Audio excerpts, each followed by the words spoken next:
कलयुग में धरती पर अन्य युगों से ज्यादा अधर्म और पाप बढ़ता जाएगा।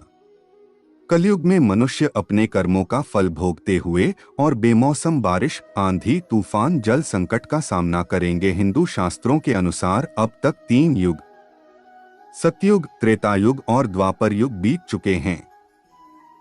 जो आज चल रहा है वह कलयुग है। पुराणों के अनुसार कलयुग के साथ ही दुनिया समाप्त हो जाएगी। कलयुग में धरती पर आने युगों से ज्यादा अधर्म और पाप बढ़ता जाएगा। शास्त्रों में बताया गया है कि भविष्य में धरती पर कलयुग इससे भी ज्यादा भयंकर होगा। वह 5 सत्य जो श्री कृष्ण ने पांडवों को बताया महाभारत के समय की बात है।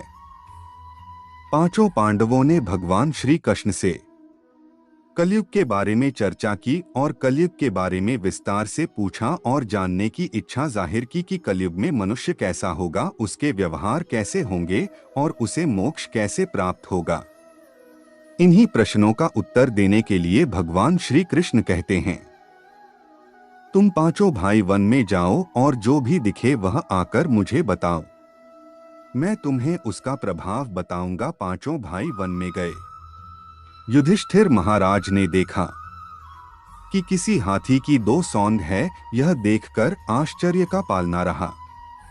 अर्जुन दूसरी दिशा में गए। वहां उन्होंने देखा कि कोई पक्षी है, उसके पंखों पर वेद की दिशाएं लिखी हुई है, पर वह पश्चिम मुर्दे का मांस खा रहा है। यह भी आश्चर्य है।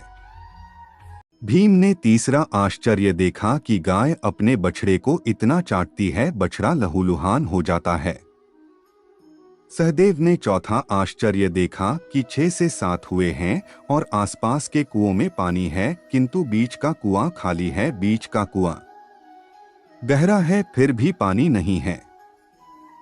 5वें भाई नकुल ने भी एक अद्भुत आश्चर्य देखा कि एक पहाड़ के ऊपर से एक बड़ी शिला लुढ़कते लुढ़कते आती है और कितने ही वृक्षों से टकराई पर उन वृक्षों के तने उसे रोक न सकेगी। इतनी ही अन्य सेनाओं के साथ टकराई पर वह रुक ना सकी। अंत में एक अनंत अत्यंत छोटे पौधे का स्पर्श होते ही वह स्थिर हो गई। पांचों भाइयों के आश्चर्य का कोई पार नहीं। शाम को वह श्री कृष्ण के पास गए और अपने अलग अलग दृश्य का वर्णन किया। युधिष्ठिर कहते हैं, मैंने 2 सूंड वाला हाथी देखा तो मेरे आश्चर्य का कोई पार ना रहा। तब श्री कृष्ण कहते हैं, कलयुग में ऐसे लोगों का राज होगा जो दोनों ओर से शोषण करेंगे, बोलेंगे कुछ और करेंगे कुछ और। ऐसे लोगों का राज होगा। इससे तुम पहले राज्य कर लो। अर्जुन ने आश्चर्य देखा, पक्षी के पंखों पर वेद की ऋचाई लिखी हुई है और पंछी मुर्दे का मांस खा रहा है। श्री कृष्ण कहते हैं, इसी प्रकार कलयुग में ऐसे लोग रहेंगे जो बड़े बड़े पंडित और विद्वान कहलाएंगे, किंतु वह यही देखते रहेंगे कि कौन सा मनुष्य मरे और हमारे नाम से संपत्ति कर जाए। संस्था के व्यक्ति विचार देंगे कि कौन सा मनुष्य मरे और संस्था हमारे नाम से हो जाए।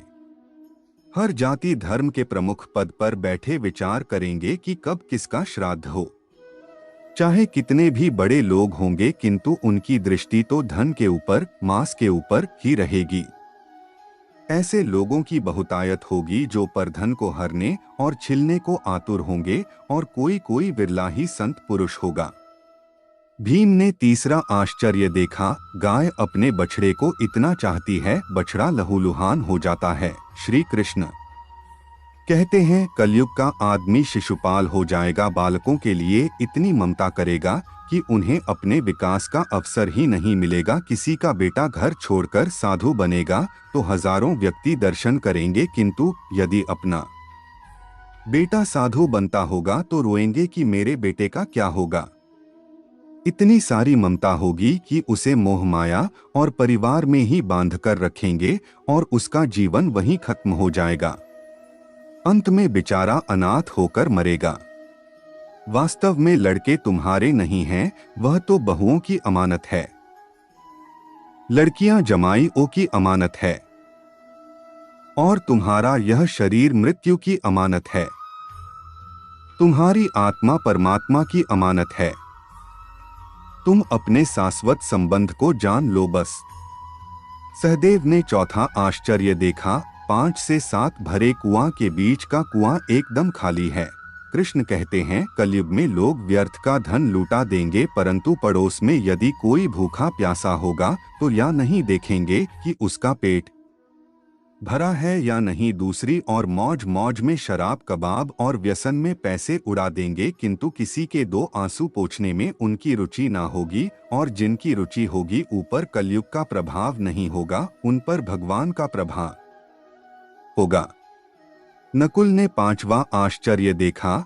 एक बड़ी चट्टान पहाड़ पर से लुढ़की, वृक्षों के तने और चट्टाने रोक ना पाए, किंतु एक छोटे से पौधे से टकराते हैं, वह चट्टान रुक गई। कृष्ण कहते हैं, कलयुग में मानव का मन नीचे गिरेगा, उसका जीवन पतित होगा।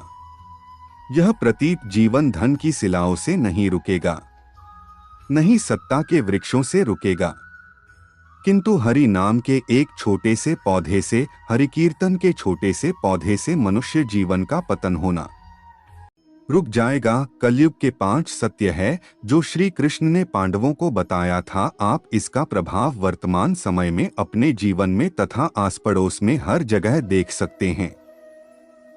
वीडियो अच्छी लगी हो तो चैनल को सब्सक्राइब करें, वीडियो को लाइक करें और वीडियो को शेयर भी करें। जय हिंद, जय भारत।